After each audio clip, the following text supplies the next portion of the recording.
I Am Nobody, Who Are You? By Emily Dickinson. In depth summary with analysis on literature help. I Am Nobody, Who Are You?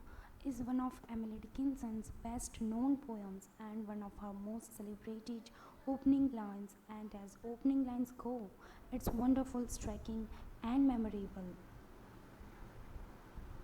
I Am Nobody, Who Are You is an example of one of Dickinson's more comical poems, yet the comedy is not simply for pleasure. Rather, it contains a biting satire of the public sphere, both of the public figure who benefit from it and of the masses who allow them to.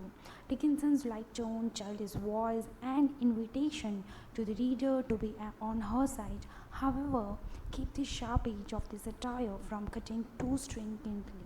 The poem opens with a literally impossible declaration that the speaker is nobody. This nobodiness, however, quickly comes to mean that she is outside of the public sphere. The speaker does not seem bitter about this. Instead, she asks the reader playfully, "Who are you?" and offers us a chance to be in cahoots with her. Are you nobody too? It then becomes abundantly clear that it is not only preferable to be a nobody, it is dreary to be somebody. These somebodies, these public figures who are so unlike Dickinson, are next compared to frogs. Rather pitifully, we can imagine croaking away to the admiring bog.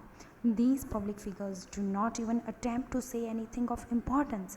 All they do is tell one's name, that is, their own name, over and over, selling themselves for the purpose of maintaining their fame in an attempt to make themselves seem important. The frogs are not the only ones at fault, however.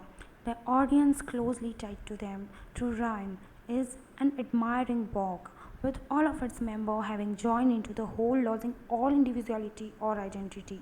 This admiring bog represents those people who allow the public figures to think they are important, the general masses who left them up.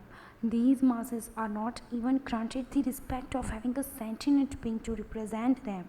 This audience does despair the dreariness of being somebody, for they have no identity, but they become worthless, for they are without opinion and only serve to listen to and support the public figures. This public sphere is not only unpleasant in itself, but it is also tries to impose itself on those nobodies like the speaker and ostensibly the reader, who do their best to avoid it.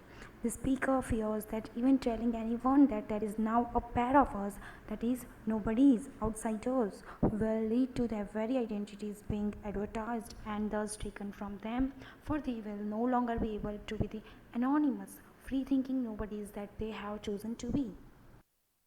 In the world of this poem, then, the public sphere is about advertised or self advertised identities, people marketing their names and their existence.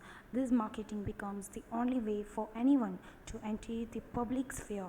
Talent itself is inconsequential, and thus, for someone like Dickinson, or ostensibly the reader who desires to think and to perform with meaning rather than just maintaining their own fame, participation or recognition in this public world is impossible.